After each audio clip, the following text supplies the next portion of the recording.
All ladies and gents, this is Unbiased History, the Conquest of Italy. This is the fourth video of the 19 part series yet. Maybe there are more parts in the future, I don't know. So, we saw the Roman mythology, Roman monarchy, Roman republic, and now this is the Conquest of Italy. This is by the channel Dover Hattie. This is Unbiased History, obviously, as you can tell by watching the videos. So I love it how he just uses satire and some facts are completely opposite of what they are, but you can feel that. I know nothing about Roman history, and yet even I can detect it, like something's not right here. So he uses satire, but most time it's accurate because you can see where is satire and where is not, which is false and what is not. So it's just great. I love this series. It's really funny the way he puts it. He just talks a bit fast, man. The scenes comes in fast, and it just, most dialogues I can't even read it.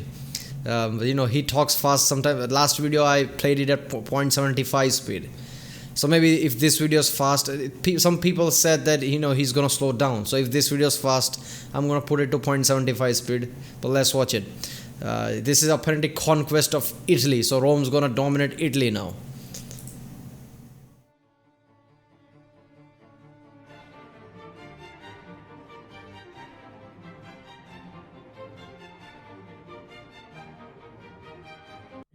Whenever I want to feel true.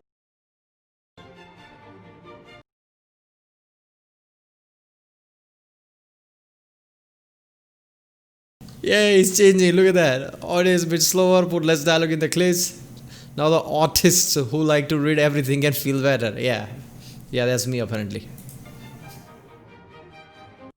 Whenever I want to feel truly disgusted, I usually take a look at a map of Italy from the 4th century. Gauls to the north, Greeks to the south, and an unholy mix of Etruscans, Umbrians, and Samnites in the middle. Absolutely disgusting. And it is with those fucking Samnites where the wars for Italy's fate would start. They lived in the Apennine Mountains, often raiding the lower plains of Campania and taking cities like Capua. Rome went the extra mile to civilize those savages, but couldn't reach the hill tribes. This disparity was the spark of the First Samnite War. Capua couldn't defend itself, so called in Rome, whom easily broke the Samnite siege, placing a garrison of plebeian soldiers in the city. Yeah, you saw it coming. Capua eventually revolted against Rome, and the plebs soldiers took the opportunity to demand higher pay. Now, it wouldn't have been a problem. No reason at all. Why would they revolt?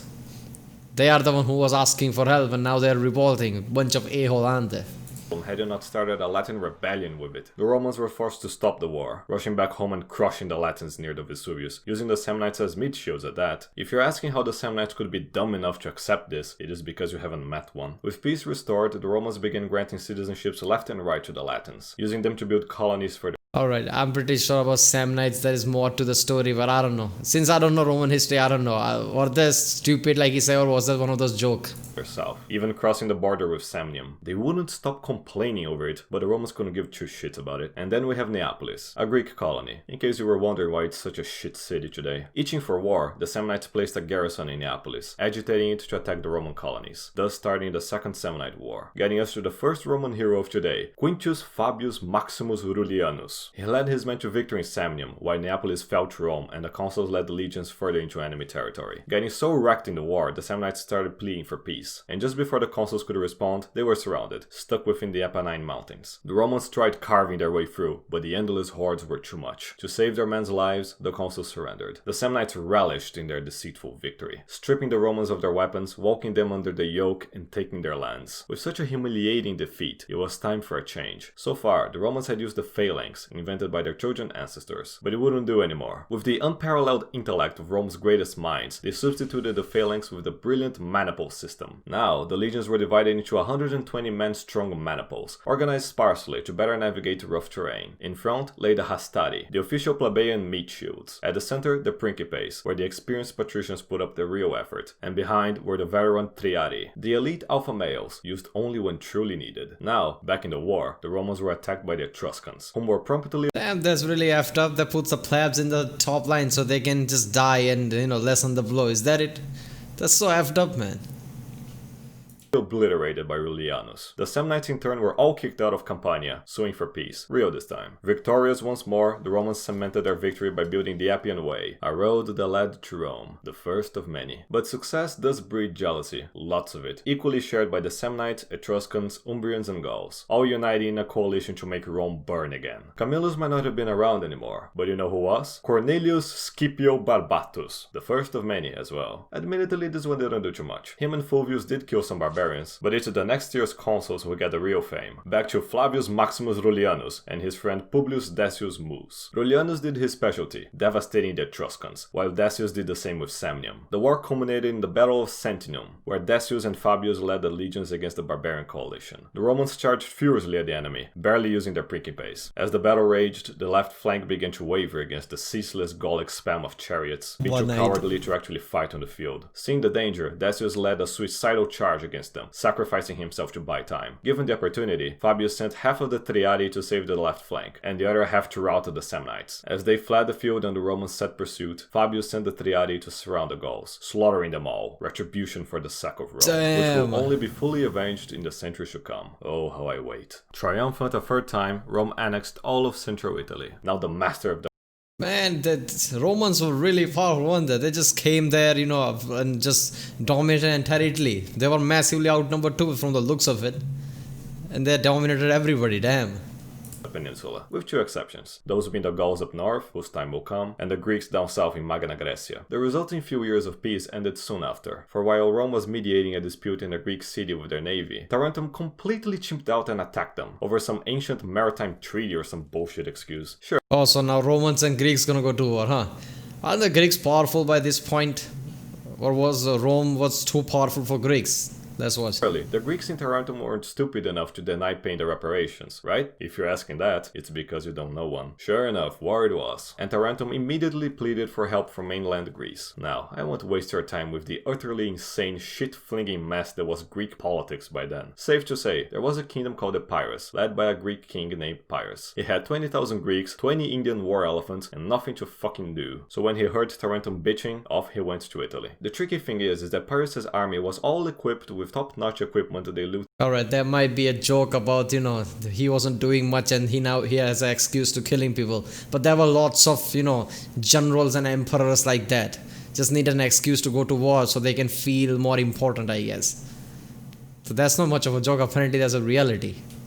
From Trojan ruins, managing to put up a fight with Rome at Heraclea. But once they started to lose, off went Pyrrhus, spamming his elephants until forcing a victory. Yeah, victory. The kind where you suffer massive casualties and can only win by spamming living tanks in the battle. Call it a Pyrrhic victory. Pyrrhus did live to his Greek genes though, sacking and genociding every so basically Greeks kicked Romans' ass. I see that coming. Come on, man. Rome is just developing right now. If Greeks are already established, of course they're going to be powerful.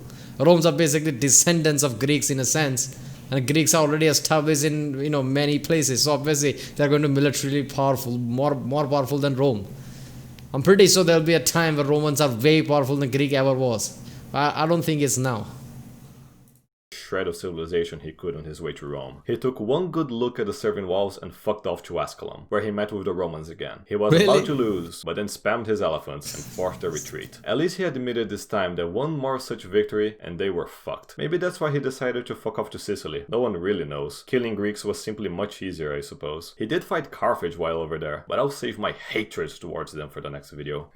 Once done in Sicily, Pyrrhus decided to sack an Italian temple of Proserpina, Persephone, in barbarian speech, sending the ship with the loot home, only for Jupiter to bolt it. Some divine justice at last. After everything that happened, Pyrrhus actually returned to Italy. Maybe he was hoping to force another victory.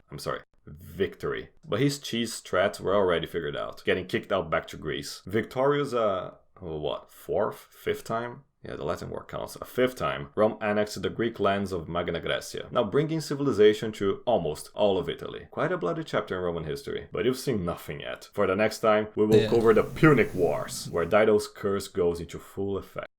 Damn. So basically, they went against every Italian tribes. Sure, they crossed them just like they're nothing. They crossed them basically. Obviously, except the northern parts. But then they came with the Greeks, and Greeks basically kicked the Romans' ass.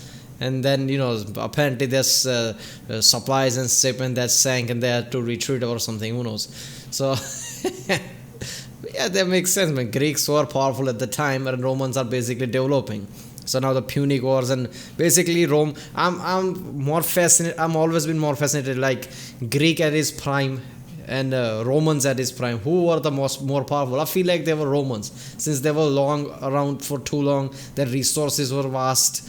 They spread out to long places. The Roman Empire was much bigger than Greek Empire. So yeah. Man, this video was better, man. This video was much better. It was slow paced. I can read things, I can hear things. So now this is, so first three videos are only too fast, and even that you can watch it at 0.75 speed. I love this series, man. I love how he put together things, how he talks fast, how he put together things. It's just great. This channel is great, man. Alright, if you like me to react to more videos, comment down whichever video you want me to react to, and please like and subscribe so I know which videos to react to more.